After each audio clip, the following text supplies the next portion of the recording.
ರಕ್ಷಿತಾ ಶೆಟ್ಟಿ ವಿರುದ್ಧ ಆಕ್ಷೇಪಾರ್ಹ ಪದ ಬಳಕೆ. ಎಷ್ಟು ಮಾತಾಡ್ತೀಯ? ಯಾರನ್ನ ಕೈತಿಗೆ ಮಜಾಕ್ತಿನ? ಜಾಸ್ತಿ ಮಾತಾಡ್ಬೇಡ. ಮುಚ್ಕೊಂಡು ಮಲ್ಕೋ. ಹೋಗಿ ನಿನ್ ಡ್ರಾಮಾ ಎಲ್ಲ ಬಾತ್ರೂಮ್ ಅಲ್ಲಿ ಮಾಡು. ಇಡಿಯಟ್. ನಾನು 100 ಸತಿ ಹೋಗ್ತೀನಿ. ನಿಮ್ಗೆ ಅಂತ?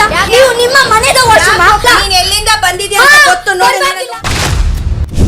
ಬಿಗ್ ಬಾಸ್ ಸ್ಪರ್ಧಿ ಅಶ್ವಿನಿ ಗೌಡ ವಿರುದ್ಧ ದೂರು. ಕರುಮದ ಕಲ್ಲನು ಎಡವಿದ ಮನುಜನ. ಪರಿಸರ ನಿಯಮ ಉಲ್ಲಂಘನೆ ಮಾಡಿದ್ದಕ್ಕೆ ಮನೆಗೆ ಬೀಗ ಜಡಿದ ಪ್ರಕರಣ ಮಾಸೋ ಮುನ್ನವೇ ಬಿಗ್ ಬಾಸ್ ಸ್ಪರ್ಧಿ ಅಶ್ವಿನಿ ಗೌಡ ವಿರುದ್ಧ ದೂರು ದಾಖಲಾಗಿದೆ. ಬಿಗ್ ಬಾಸ್ ಮನೆಯಲ್ಲಿ ಎಸ್ ಪದ ಬಳಕೆ ಮಾಡಿದ್ದಕ್ಕೆ ಅಶ್ವಿನಿ ಗೌಡ ಮತ್ತು ಆಯೋಜಕರ ವಿರುದ್ಧ ಹೈಕೋರ್ಟ್ ವಕೀಲ ಪ್ರಶಾಂತ್ ಮಿತ್ತಾಲ್ ಬಿಡದಿ ಠಾಣೆಯಲ್ಲಿ ದೂರು ನೀಡಿದ್ದಾರೆ. ಯಾಕೆ ಅಶ್ವಿನಿ ಗೌಡ ಅವರ ವಿರುದ್ಧ ದೂರು ನೀಡಿದ್ರು ಅಂತೀರಾ?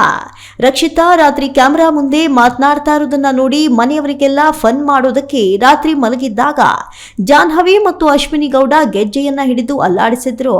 ಮನೆಯವರು ಗೆಜ್ಜೆ ಧ್ವನಿ ಮಾಡಿದವರು ಯಾರು ಅಂತ ಕೇಳಿದಾಗ ಅದು ರಕ್ಷಿತಾಳ ಕೆಲಸ ಅಂತ ಸುಳ್ಳು ಹೇಳಿದ್ರು.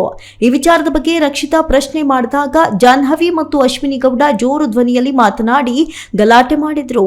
ಗಲಾಟೆ ವಿಕೋಪಕ್ಕೆ ಹೋದಾಗಲೂ ಅಶ್ವಿನಿ ಮತ್ತು ಜಾಹ್ನವಿ ತಮ್ಮ ತಪ್ಪನ್ನ ಒಪ್ಪಿರಲಿಲ್ಲ. ಇನ್ನು ಅಶ್ವಿನಿ ಜಾಹ್ನವಿ ಈ ನಡೆಗೆ ಎಲ್ಲೆಡೆ ಆಕ್ರೋಶ ವ್ಯಕ್ತವಾಗಿತ್ತು. ಮರುದಿನ ಜಾಹ್ನವಿ ಜೊತೆ ಅಶ್ವಿನಿ ಕುಳಿತು ರಾತ್ರಿ ನಡೆದ ಗಲಾಟೆಯ ವಿಚಾರದ ಬಗ್ಗೆ ಮಾತನಾಡ್ತಾ ಇದ್ರು.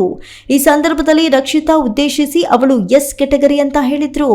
ಕೋಟ್ಯಾಂತರ ಕನ್ನಡಿಗರು ನೋಡುವ ಬಿಗ್ ಬಾಸ್ ಕಾರ್ಯಕ್ರಮದಲ್ಲಿ ಅವರಾಡಿರುವ ಮಾತನ್ನ ಕಟ್ ಮಾಡದೆಯೇ ಆಯೋಜಕರು ಪ್ರಸಾರ ಮಾಡಿದ್ದಾರೆ. ಈ ಕುರಿತು ಅಶ್ವಿನಿ ಗೌಡ ಹಾಗೂ ಆಯೋಜಕರು ಸ್ಪಷ್ಟನೆ ಕೊಡಬೇಕು ಅಂತ ಹೈಕೋರ್ಟ್ ವಕೀಲ ಪ್ರಶಾಂತ್ ತಮ್ಮ ದೂರಿನಲ್ಲಿ ಉಲ್ಲೇಖಿಸಿದ್ದಾರೆ. ದೂರಿನ ಪ್ರತಿಯಲ್ಲಿ ಏನಿದೆ ಗೊತ್ತಾ?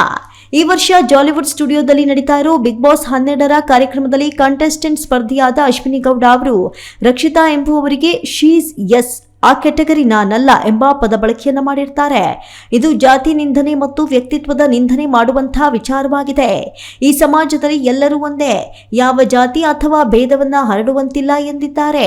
ಅಶ್ವಿನಿ ಅವರಾಡಿದ ಮಾತನ್ನ ತೆಗೆಯದೇ ತಮ್ಮ TRP ಹೆಚ್ಚಾಗಲು ಇದನ್ನ ಪ್ರಸಾರ ಮಾಡಿರ್ತಾರೆ.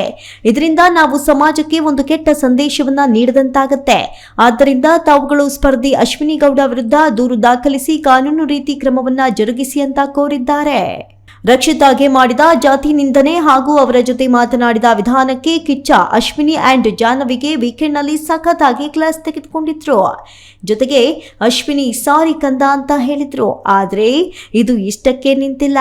ಇದೀಗ ವಕೀಲರು ಅಶ್ವಿನಿ ಗೌಡ ವಿರುದ್ಧ ಜಾತಿ ನಿಂದನೆ ದೂರು ದಾಖಲಿಸಿದ್ದಾರೆ. ಇನ್ನು ಅಶ್ವಿನಿ ಗೌಡಗೆ ಕಾನೂನು ಸಂಕಷ್ಟ ಎದುರಾಗಿದ್ದು ದೊಡ್ಡಮನೆಯಿಂದ ಹೊರಬಂದ ಬಳಿಕ ಯಾವ ರೀತಿ ಕಾನೂನು ಹೋರಾಟ ಮಾಡ್ತಾರೆ ಇನ್ನಷ್ಟೇ ಕಾದು ನೋಡಬೇಕಿದೆ. ಸ್ಪೀಡ್ ಟ್ರಸ್ಟ್ ಲಾ